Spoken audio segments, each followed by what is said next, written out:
Imagine this. You're holding a thick 3-core power cable. Each core is perfectly insulated, tightly packed, and covered with a metallic sheath. Now tell me in the comments, do you think such a cable would have higher capacitance or lower capacitance compared to overhead lines? Let's think for a second. The conductors are much closer, and they're surrounded by a dielectric material instead of air. Exactly. The capacitance of a cable system is much higher than that of an overhead line because the conductors are very near to each other, and they're separated by a dielectric whose permittivity is far greater than that of air. This close arrangement sets up strong electrostatic fields between the conductors and between each conductor and the sheath. And these electric fields give rise to the overall capacitance of the cable. Now, as you can see on the screen, in a 3-core belted cable used for a 3-phase system, potential differences exist between every pair of conductors and also between each conductor and the metallic sheath. Because of that, electrostatic fields appear inside the insulation, forming 2 types of capacitance, one between any 2 cores, which we call core-to-core capacitance and denote as CC, and the other between each core and the sheath, called core-to-earth capacitance and denoted as CE. In this system, the 3 core-to-core capacitances behave like a delta connection, while the 3 core-to-earth capacitances form a star connection with the sheath acting as the neutral point. So, the cable has a beautiful combination of delta and star-connected capacitors. Since this is a belted cable, it's safe to assume that all 3 CC and all 3 CE are equal in value. Now, the delta-connected CC can be converted into an equivalent star connection. When we perform this conversion, something interesting happens. The equivalent star capacitance becomes 3 times the value of each delta capacitance. That means the equivalent capacitance, CEQ, is equal to 3 times CC. In other words, CEQ equals 3 CC. Now, when we combine this with the core-to-earth capacitance, the total capacitance per phase becomes Cn equals Ce plus CEQ.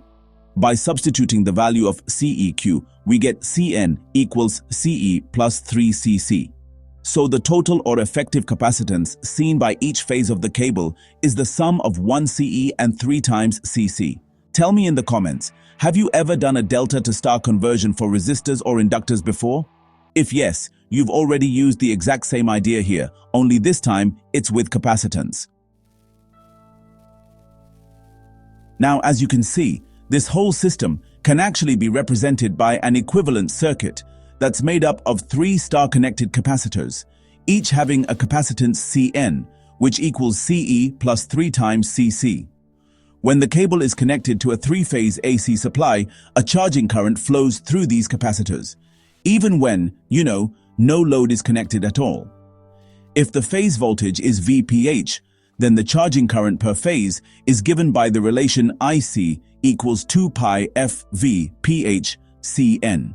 Substituting Cn equals Ce plus 3 Cc, the equation becomes IC equals 2 pi FV PH multiplied by, Ce plus 3 Cc. So, the charging current depends on frequency, voltage, and the capacitance of the cable. That's why, for long cables or higher voltages, the charging current can become quite significant, and it really must be considered carefully during system design. Now let's talk about how engineers actually measure these capacitances in real life. We can't just open the insulation and look inside, right? So instead, 2 simple measurements are performed to find Ce and Cc. In the first test, all 3 cores are bunched together and connected to one terminal of the capacitance meter, while the sheath is connected to the other terminal. In this case, the capacitance between cores disappears because they're all shorted together, leaving only the 3 core-to-earth capacitances in parallel. Therefore, the measured capacitance, which we call C1, equals 3 Ce. From this, we get Ce equals C1 divided by 3. In the second test, 2 of the cores are bunched together with the sheath, and the third core is left separate. Now the measured capacitance includes the capacitance between the third core and the 2 bunched cores, as well as its capacitance to the sheath. The total measured value, called C2, comes out to be 2cc plus Ce. Since we already know Ce from the first test, we can easily calculate Cc. If you directly want to find the overall phase-to-neutral capacitance, that is, Cn equals Ce plus 3cc, there's another test you can perform. Here, the capacitance is measured between two cores, while the third core is connected to the sheath.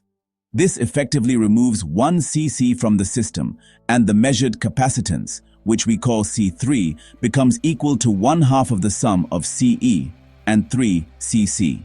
In other words, C3 equals 1/2 of Cn. Now let's apply this in a practical example. Suppose the capacitance per kilometer of a three-phase belted cable is 0.3 microfarad between two cores, when the third core is connected to the sheath.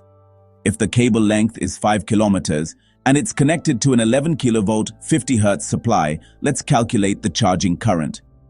The capacitance for 5 kilometers will be 0.3 multiplied by 5, which equals 1.5 microfarad. The phase voltage is 11,000 divided by root 3, which equals 6,351 volts. Since Cn equals 2 times C3, we get Cn equals 2 multiplied by 1.5, which is 3 microfarad. Now the charging current per phase is given by the equation IC equals 2 pi f Vph Cn. Substitute the values.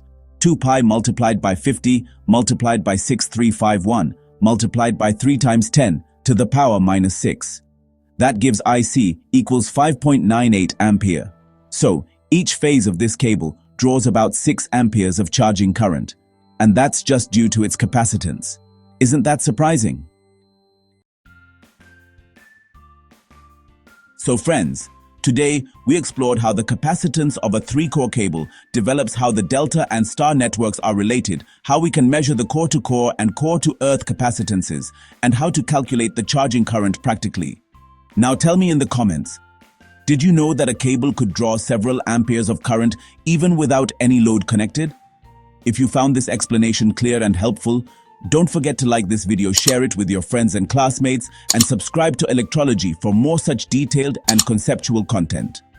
Also, check out the thanks button below if you'd like to support the channel, and the join button if you want access to exclusive Electrology notes, quizzes, and behind-the-scenes content.